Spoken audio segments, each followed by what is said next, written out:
Families who meet face-to-face through a fence at the U.S.-Mexico border could lose that opportunity as President Trump prepares to build the wall.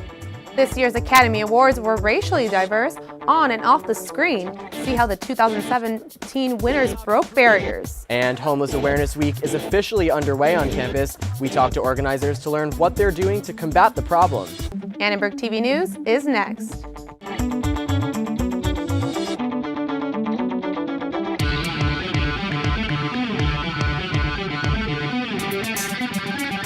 Live from USC, you're watching Annenberg TV News.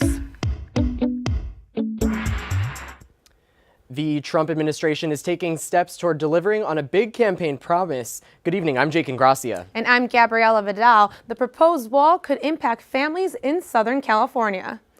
Friendship Park in San Diego enables men, women, and children from both sides of the border to come together. Annenberg Media's Rachel Ramos explains what the wall could mean for these people and their families. These people are traveling miles through a sandy beach in Baja, California to reach an isolated slab of concrete near the Mexican border.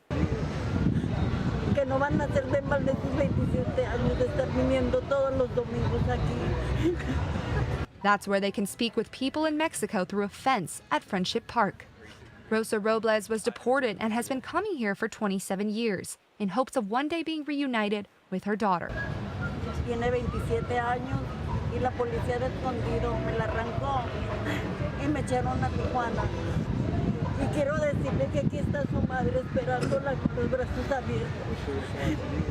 Border Patrol agents said we could not interview Jose Silva on camera. He comes here every weekend to visit his wife and kids after his wife was deported earlier this year.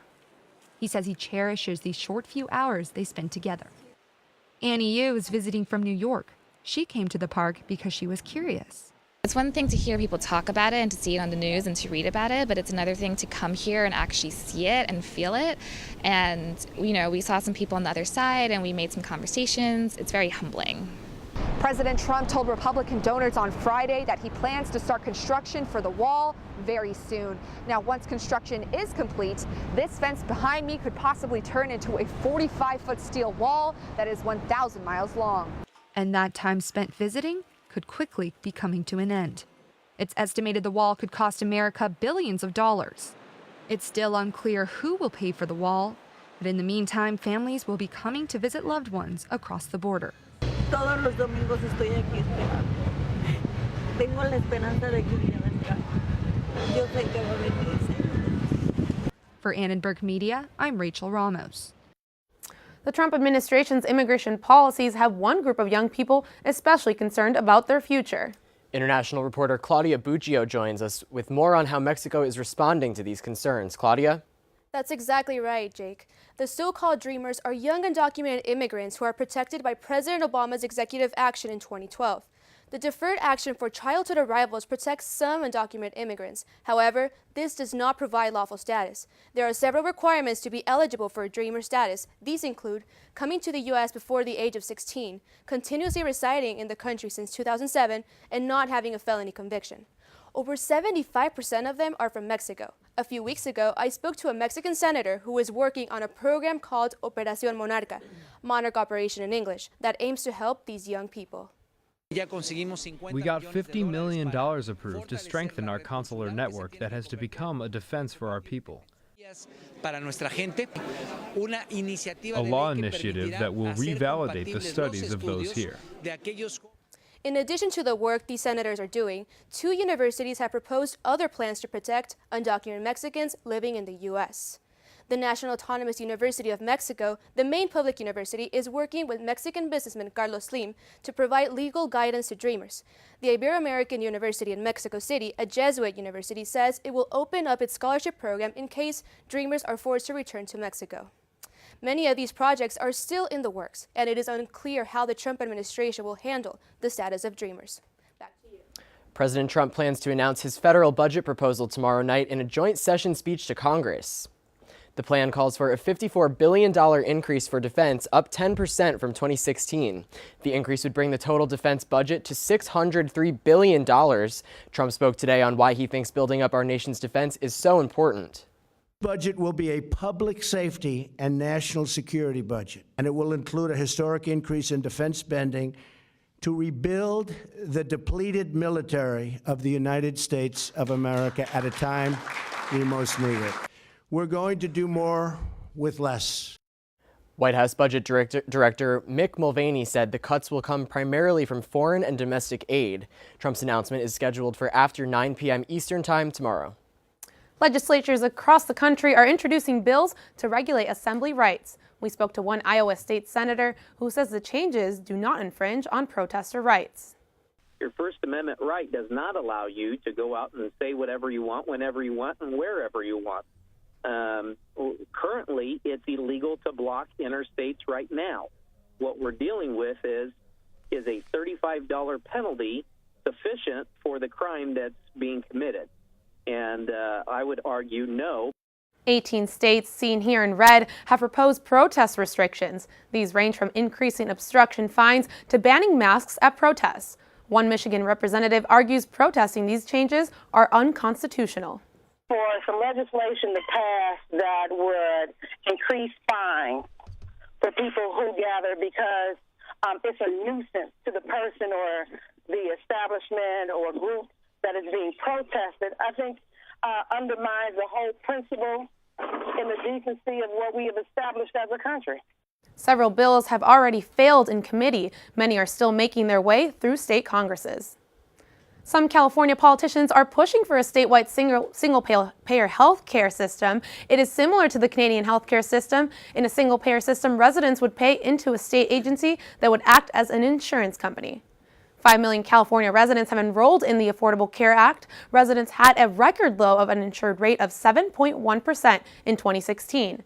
If the Affordable Care Act is repealed with no replacement, the state would lose $20 billion. One health care expert says a single state plan in California would be a disaster. Well, it's definitely not feasible or possible in the current political environment. The federal government contributes enormous amounts of money for health care in the state of California. Would be $40 billion in the red during the first year of a single-payer program. And an exciting evening at the Oscars last night with diversity taking center stage. This year, the Academy nominated the most non-white actors since 2007, breaking records across the boards. But how did diversity this year compare to last? Last year, only white actors took home acting awards, but this year, Mahershala Ali and Viola Davis both won acting awards, with black actors nominated in every category. And in the Best Picture category, Spotlight won big last year with an entirely white cast. This year, that now infamous onstage mix-up, Moonlight taking home the award for Best Picture with an historic first, an all-black cast. Now let's bring in former Entertainment Tonight producer Mary Murphy here with us live. Mary, so Hollywood's deep diversity problem has been highlighted over the past several years. For the last 2 years, no actors of color nominated, but this year, the most actors nominated in Oscars history. Are we on the right track? We're definitely on the right track. And there were also people nominated as editors, behind the scenes, so that was good. But it's the structure of Hollywood that needs to be changed. If you look across at who runs Hollywood, who runs the major studios, the agents, that's where diversity needs to come. It needs to be deeper and wider, because remember, it's only African American actors who won, but we need to change it to people of all people of color. Now, part of the discussion is about the types of roles that actors are being assigned in the industry. Is this progress that's being made at the Academy going to help drive the industry forward as well? Oh yeah, I think that Hollywood is more creative than it's ever been. All these movies that won and were nominated have been in the pipeline for a couple of years. So we're just going to see more diversity, which you see on television now. You're going to see much more across the big screen, and you're going to see it everywhere in Hollywood. And of course, that big onstage mix-up, the talk of the night, La La Land mistakenly being given the Best Picture award.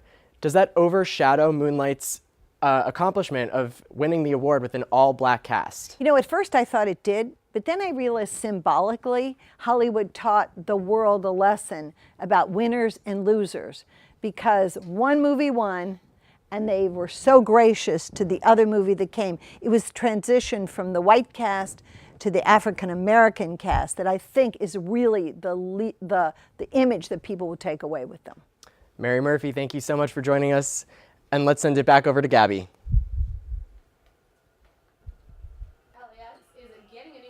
Designed to improve travel efficiency. We'll take you to today's groundbreaking ceremony. And it's Homeless Awareness Week at USC. We spoke to people who live on the streets to learn more about their experiences. And car seats are mandatory for young children, but for many parents, they're too expensive. See how the city is helping out. So good to see you guys. So, what's up? Oh, we finally bought a place. Holy cow. You seriously have enough saved to do that? We've been putting a little aside each month. Jeez, at the end of the month, we have nothing left to save. Yeah, I have no idea where it goes. Well, you're spending a lot on... Is it good? Oh, God. Oh, how is my account overdrawn? When it comes to financial stability, don't get left behind. Get tools and tips for saving at feedthepig.org.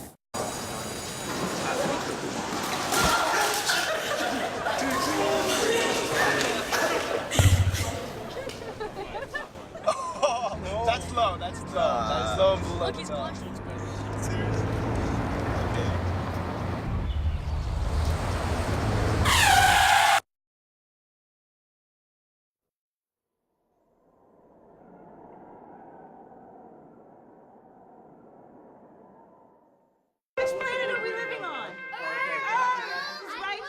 What do you think it would be like to teach? Chances are, you have no idea. Teachers today are breaking down obstacles, finding innovative ways to instill old lessons, proving that greatness can be found in everyday places, and that you don't need to be famous to be unforgettable. That's what it's like to teach.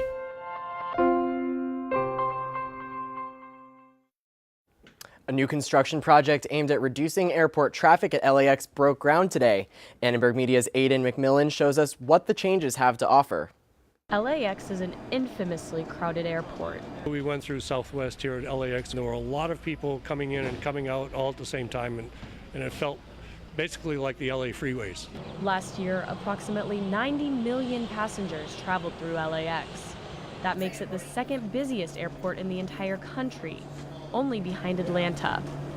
Today, LAX hosted a groundbreaking ceremony marking construction on a project called the Midfield Satellite Concourse. One of the biggest problems we have here at the airport is we do not have enough gates to accommodate the demand for international air travel to LAX. This project will add 12 more international gates to Los Angeles International Airport. I'm here where construction of the Midfield Satellite Terminal is just beginning. Behind me you can see the Tom Bradley International Terminal, and the new structure is being built just to the west of that. The two structures are going to be connected by two 1,000-foot-long tunnels. More than 75,000 cars travel through LAX each day on average. That's according to the Los Angeles City Controller. So along with adding gates, the new concourse is expected to reduce up to 40% of vehicle traffic in the main terminal area. The 750,000 square foot project will feature over 100,000 square feet of dining, shopping, and lounge areas. Mayor Eric Garcetti says this is a win for Los Angeles. It's a win for our tourism industry. It's a win for every person who walks through these doors as a gateway to the rest of the world. The Midfield Satellite Concourse is expected to be up and running by mid-2019. For Annenberg Media, I'm Aidan McMillan. It's the first day of Homelessness Awareness Week on campus, and advocacy groups are campaigning to pass Measure H. It could be a crucial step in providing better resources to people who live on the streets. You guys just trying to make me too much more than I am. Artemio Ramirez is an artist, but that's not why he's on campus today. I've been on the street since I was 18 years old. He's here advocating for Homeless Awareness Week, supporting the organization that brought him back on his feet. My father passed away, and I didn't have anybody. People have to know that there's somebody willing to care. Because like for homeless youth, it's not because they choose, for the most part, it's not because they choose to be out there. For Dale Mason, his struggle with homelessness is a day-by-day process. I think it's been 3 days since I've had a meal, And it's very important to me because I don't want kids to have to be struggling like me. I want them to know that there's help out there. And that's why Ramirez and Mason came to campus. Because I want people to actually know that we are out here and we do have a voice, and we want people to know that we need help. For advocates on campus and on Skid Row, help may come in the form of the Measure H ballot, which will authorize a 0.25% sales increase that will fund for homelessness services for the next 10 years. Monsavias works at the Union Rescue Mission. She says Measure H will help provide services needed to end the cycle of homelessness. Services are vital.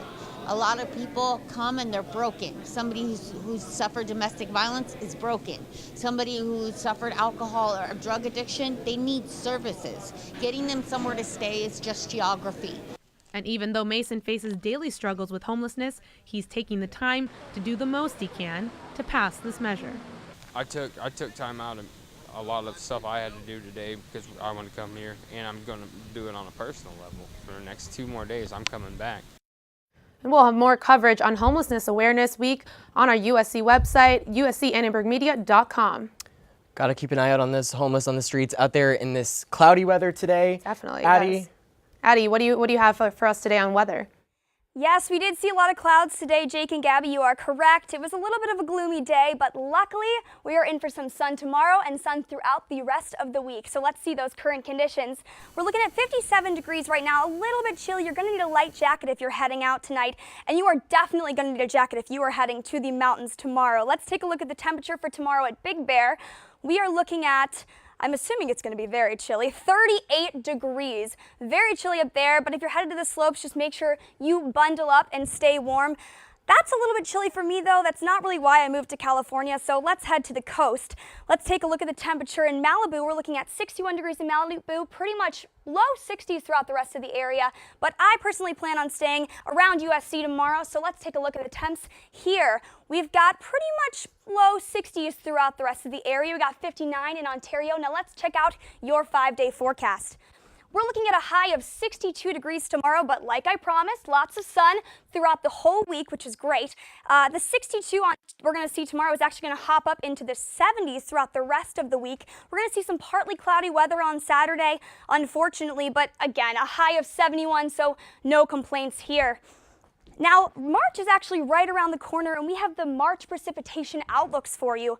It's actually going to be pretty dry to normal levels of precipitation throughout March, which is actually great because it's going to give us a break from the rain, and it's going to let California actually assess the damages that we've been seeing through all the flooding. And actually on Friday, Governor Jerry Brown announced he wants to spend almost $440 million on immediate flood control and emergency response. The funding is required because the rain damage this year is substantial to California's infrastructure. Brown says the damage seen in Oroville, San Jose, and all over California was caused by short-term fixes taking precedent over long-term foundations. The governor wants to use $50 million from the state's general fund and get the rest of the funding from the voter-approved 2014 water bond. But an increase in taxpayer dollars may be required for long-term action. Brown estimates the long-term infrastructure needs will require almost $200 billion. So that's pretty crazy. I don't know if that's all going to come from taxpayer money, but it's obviously what we need to have, some long-term conditions set because of all the damage we've seen. Yeah, some big effects from all that rain, Addie. Thank you so much. Thank you, Addie. Rising car seat prices here in LA and throughout the state have left many parents unable to afford them. As Eaton Wallace shows us, a workshop in southern LA today provided new car seats for those who desperately needed them. In California, it's the law. Every child under the age of 8 must be secured in a car seat or a booster seat. And in LA, car accidents are the leading cause for child deaths.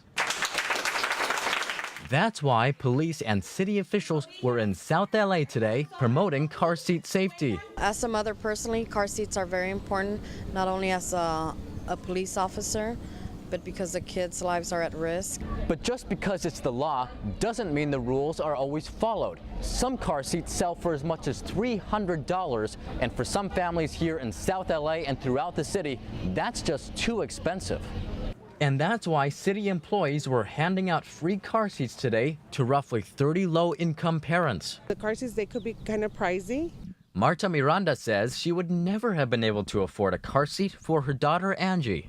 I want her to be saved, and I'm just scared to get in a car accident and for her not to be, correctly buckled up in the car seat. Councilman Curran Price has been a longtime proponent of car seat safety and accessibility. Frequently, mothers, fathers don't have the funds to provide the proper seating. It can be several $100s. Frequently, car seats are out of the range of the average person who's working 2, sometimes 3 jobs just trying to make ends meet. Which is why this mother is all the more grateful. I just want to say thank you, and I'm happy that we got a free car seat.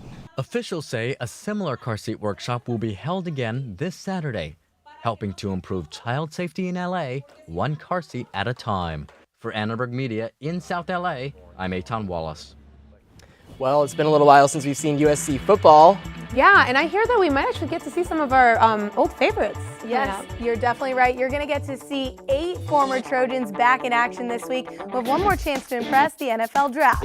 And the USC men's swimming team is packing their bags to take on the rest of the Pac-12 in the conference championships this weekend. And we're bringing Tinder to the studio. Find out if I'm swiping left or right on USC's chances to make the big dance. Sports are next. If you store your guns properly, I'll feel safer when I'm playing outside. Safer when walking home. I won't have to tell so many family members. I'm sorry. I won't hear as many scary stories. And I won't have to tell my kids. This isn't a drill. Please. Please, do it for us. Your family, friends, and neighbors are all counting on you. Never let your gun get into the wrong hands. Remember, always, lock it up. Visit ncpc.org.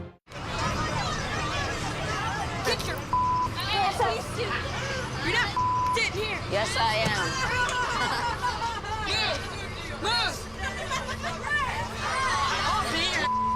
Give it to him hard. No. Every day, kids witness bullying. Why you stabbing me with it? No. They want to help, Ow. but don't know how. Teach your kids how to be more than a bystander. Visit stopbullying.gov.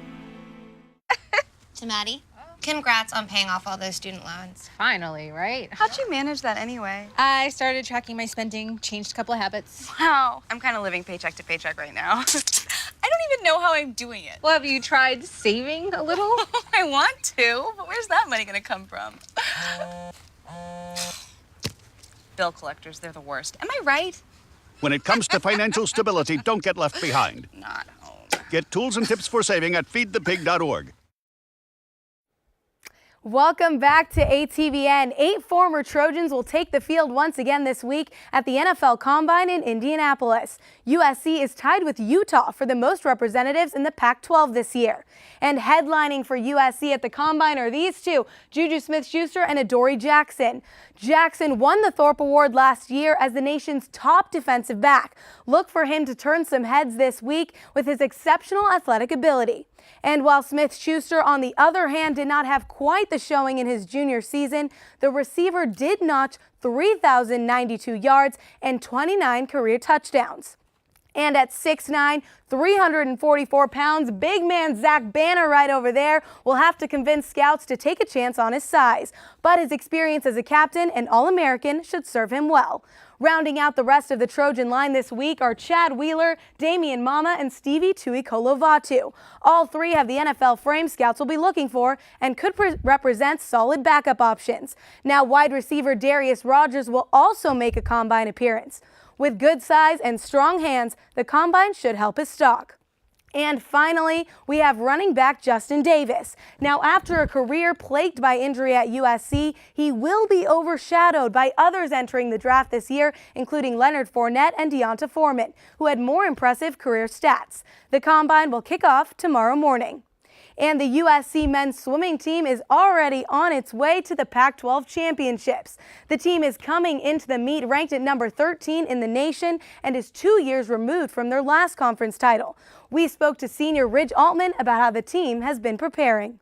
There's definitely all the physical aspects that we do to prepare ourselves, tapering and all that kind of stuff coming into the championship season. But I think it mostly comes down to the mental aspect. I think we're definitely in a good place. a lot of good energy and a lot of excitement at the same time.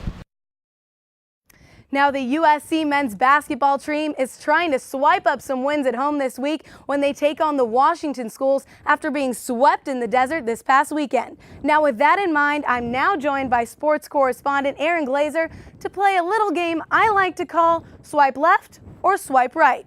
All right, so getting started, Washington is headlined by standout guard Markelle Fultz, who is projected to be the #1 pick in the NBA draft. So my statement for you, number one, will he score 20 or more points against the Trojans this week? You gonna swipe left? You gonna swipe right?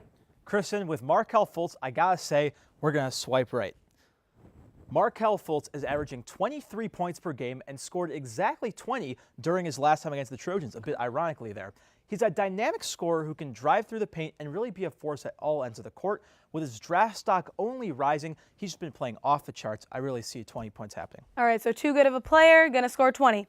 All right, moving on to the second one here. We're gonna go back. Oops, wrong way, sorry. We're gonna head back to the front screen. All right, my second statement, they're approaching the Pac-12 tournament. USC is still fighting for a spot in the upper half of the conference. Right now, it looks like they could be the 5 or 6 seed. So Aaron, USC earns the top 5, USC earns the 5 spot. Swipe left or swipe right? Kristen, unfortunately for the Trojans, I'm going to have to say to swipe left on this one. The losses to both Arizona and ASU this past week put the Trojans' record at 8-8, and Utah is in the 5 seed at 9-7. So Utah would have to lose its last 2 games while USC wins out because the Utes own that tiebreaker. So for the Trojans, it looks like they will have a bit of a tougher path. All right, so swiping left for sure on that one. We're going to head back.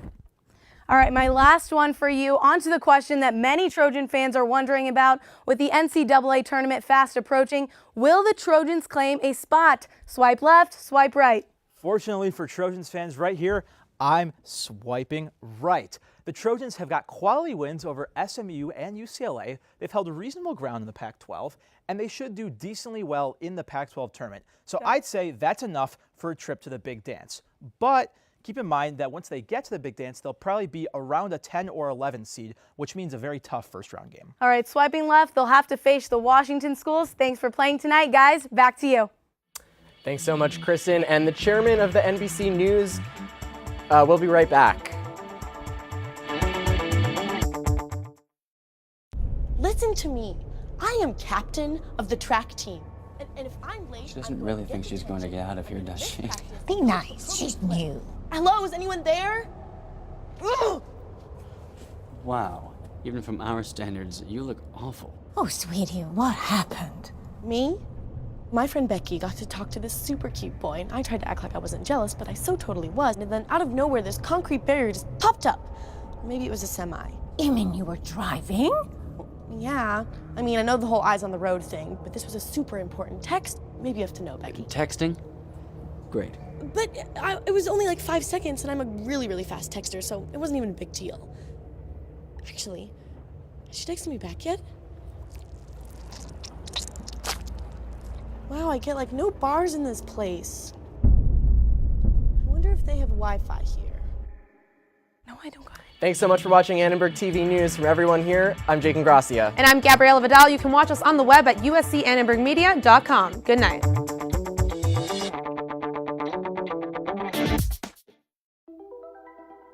Todd's a